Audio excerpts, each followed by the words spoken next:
எதுக்காக கிளாப் பண்ணுறேன்னு பார்க்குறீங்களா? இந்த வீடியோ பாருங்கள். Food pyramid that has had a myopic focus on demonizing natural, healthy, saturated fats, telling you not to eat eggs and steak, and ignoring a giant blind spot.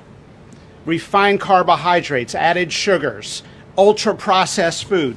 மருந்து மாத்திரைகளுடைய விலையை குறைக்கணும் அப்படின்னா மருந்து மாத்திரையோட பயன்பாட்டை குறைக்கணும், நோய்களை குறைக்கணும், நோய் வராமல் தடுக்கணும் அப்படின்னு சொல்லிட்டு ஒயிட் ஹவுஸ்லேருந்து பேசியிருக்காங்க USFDA சார்பாக. ஃபுட் பிரமிடே நம்ம மாற்றணும் அப்படிங்கிறாங்க. 1960களில் பின்பற்றின ஃபுட் பிரமிடை இப்போ நீங்கள் ஃபாலோ பண்ணாதீங்க, அதை நாங்கள் அப்படியே ரிவர்ஸ் பண்ணுறோம் அப்படின்னு சொல்லிட்டு புது ஃபுட் பிரமிட் லான்ச் பண்ணியிருக்காங்க. அதை நான் காமிக்கிறேன் பாருங்கள். டாப் டயரில் proteins, high fat and dairy products கொடுத்துருக்காங்க. அதோட வெஜிடபிள்ஸ் அண்ட் ஃப்ரூட்ஸ் கொடுத்துருக்காங்க. ஃபஸ்ட்டு பீஃப் கொடுத்துருக்காங்க. பீஃப் சாப்பிட்றவங்க பீஃப் சாப்பிடுங்க, பீஃப் சாப்பிடாதவங்க மற்ற நான்வெஜ் சாப்பிடுங்க. பீஃப் பாலிட்டிக்ஸ்குள்ள நான் போக விரும்பலை, அதெல்லாம் அவங்கவுங்க விருப்பம். சிக்கன் கொடுத்துருக்காங்க, க்ரீன் பீஸ், பச்சை பட்டாணி, carrot, so proteins and fibres கொடுத்துருக்காங்க. சீஸ் கொடுத்துருக்காங்க. பால், மீன், பசலிக்கீரை, முட்டை இதெல்லாம் கொடுத்துருக்காங்க. என்ன கேட்டால் முட்டையுமே ஃபஸ்ட் லேயரில் தான் கொடுத்துருக்கணும். அப்படியே கீழே நேரோ ஆகிட்டு வரும்போது ஹை கிளைசிமிக் இண்டெக்ஸ் உள்ள உணவுகள்லாம் கீழே கொடுத்துருக்காங்க. கடைசி லேயரில் தான் சாதம், ஹோல் கிரெயின்ஸ், பிரெட் இதெல்லாம் கொடுத்துருக்காங்க. ஆனால் 1960களில் பின்பற்றின ஃபுட் பிரமிடில் பார்த்தீங்கன்னா இந்த ப்ராட் ஏரியாவில் கார்போஹைட்ரேட்ஸ் உள்ள உணவுகள், மாவுசத்து உள்ள உணவுகள், கிரைன்ஸ் கொடுத்துருப்பாங்க. அப்படியே கொஞ்சம் கொஞ்சமாக சுருங்கி வரும்போது ப்ரோட்டீன்ஸும் ஃபேட்டும் கொடுத்துருப்பாங்க. ஸோ நியூ கைட்லைன்ஸ் படி அதை அப்படியே ரிவர்ஸ் பண்ணிட்டாங்க. இதையுமே எதிர்த்து நிறைய பேர் கேள்வி கேட்டுட்ருக்காங்க. 1960ல் இதை தானே ஃபாலோ பண்ணாங்க, அப்போல்லாம் மக்கள் நல்லா தானே வாழ்ந்தாங்க, இப்போ ஏன் அதை மாற்றுறீங்க அப்படின்னு. அப்போ மக்கள் நல்லா வாழ்ந்தாலும் எதிரிகள் அப்படின்னு சொல்லக்கூடிய இந்த அல்ட்ரா ப்ராசஸ்ட் ஃபுட்ஸ் எல்லாம் இப்போ கிடையாது.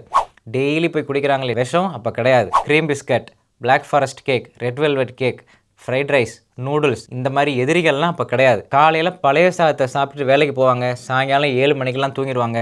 பொரிச்ச பரோட்டாவும் லேட் நைட் பிரியாணியும் அவங்க சாப்பிடல. கார்டிசால் ஸ்பைக் அவங்களுக்கு ஆகலை. அவங்களோட சிர்கேடியன் ரிதம் நல்லா இருந்துச்சு. நைட்டில் மெலட்டோனின் அருமையாக உற்பத்தி ஆச்சு. ஸ்ட்ரெஸ் லெவல்ஸ்லாம் ரொம்ப கம்மியாக இருந்துச்சு. முக்கியமாக அவங்களுக்கு தொப்பை இல்லாமல் இருந்தாங்க.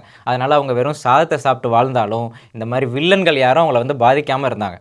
இப்போ நமக்கு எங்கே பார்த்தாலும் வில்லன் தான் அதிகமாக இருக்காங்க. அந்த காலத்துலலாம் பசி, பட்னி, பஞ்சோன்னு இருந்தப்போ பசியை போக்குறதுக்காக மாவு சத்து உள்ள உணவை சாப்பிட்டாங்க. அப்போ வந்து சர்வைவல் தான் பெரிய விஷயமா இருந்துச்சு. இப்போ நமக்கு சர்வைவல் முக்கியம் இல்லை, லாஞ்சிவிட்டி முக்கியம். லாஞ்சிவிட்டி அப்படின்னா வயசாகிறது, முதுமை அப்படிங்கிறதே ஒரு நோய் அப்படிங்கிறாங்க. முதுமையே ஆகாமல் இளமையோட நோய் இல்லாமல் வாழ்கிறது தான் லாஞ்சிவிட்டி.